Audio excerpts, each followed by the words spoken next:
Hello everyone, welcome back to your YouTube channel Economics X. My name is Indu Sharma. So guys, आज से हम कुछ MCQs तैयार करते हैं जिसमें जो हर कॉम्पिटिटिव एग्जाम के लिए बहुत इंपॉर्टेंट हैं, चाहे वो यूपीपीजीटी का एग्जाम की तैयारी कर रहे हो, चाहे वो केवीज के एग्जाम की तैयारी कर रहे हो या किसी भी स्टेट एग्जाम की, right.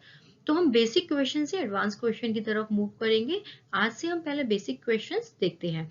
First question, which of the following is not concern with the problem of choice. तो प्रॉब्लम ऑफ चॉइस क्या होता है? ये एक इकोनॉमिक प्रॉब्लम होती है, ठीक है, जो अराइज होती है लिमिटेड रिसोर्सेज से, ठीक है, अनलिमिटेड ह्यूमन वांट से, क्योंकि ह्यूमन वांट्स क्या है, अनलिमिटेड है.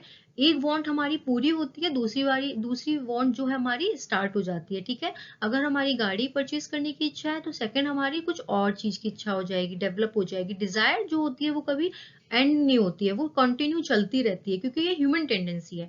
तो ह्यूमन वांट्स क्या है, वो अनलिमिटेड है, और रिसोर्सेज क्या है, लिमिटेड है. People have alternative uses of the resources. और थर्ड ऑप्शन जो है वो है ऑल्टरनेटिव यूजेस ऑफ रिसोर्सेस, ठीक है. तो ये क्या है, हमारी इकोनॉमिक प्रॉब्लम है. तो कंसर्न क्या नहीं करते हैं हम, एक्सेसिव इनकम को. So option A is correct answer. Second है, principal characteristic of resources are they are scarce in relation to our needs, they have alternative uses, both है A and B, and D option है none of these. So option C is correct answer, both A and B. In which of the following situation does scarcities are? So first option given है, supply of resources greater than demand for resources.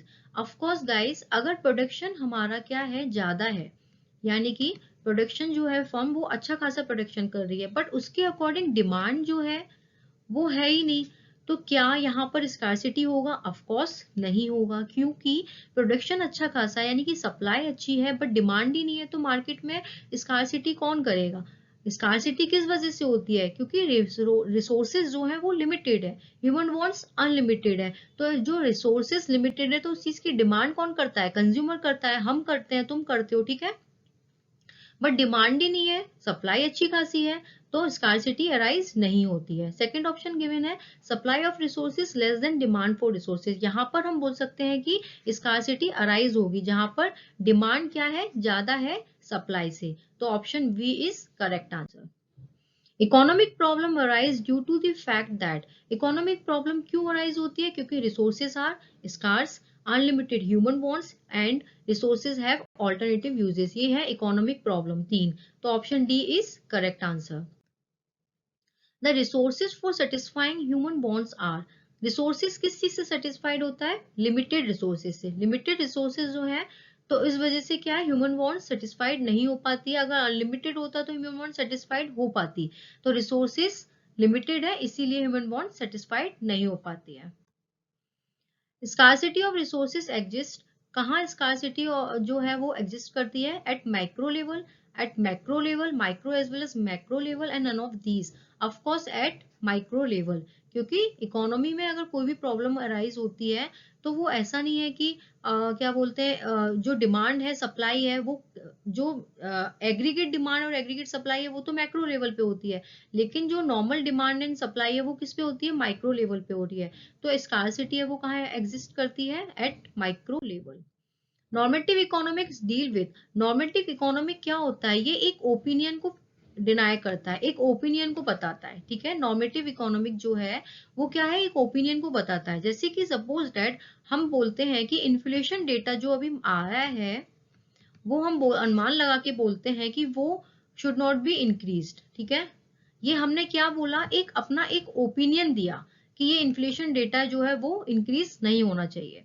Suppose that हम economy में किसी और चीज के कि unemployment rate जो अभी आया है, यूएस का जो जॉब डेटा आया है, तो हम बोलते हैं कि वो कम नहीं आना चाहिए, ठीक है. तो ये क्या हो गया, एक ओपिनियन हो गया, ठीक है. आरबीआई ने कोई पॉलिसी बताई और उस पॉलिसी के ऊपर अनुमान लगाया कि ये पॉलिसी इस तरीके से डील करनी चाहिए, ठीक है. तो वो क्या हो गया, एक ओपिनियन हो गया, ठीक है. एक किसी भी फैक्ट के ऊपर अपना एक व्यू रखना वो होता है नॉर्मेटिव इकोनॉमिक.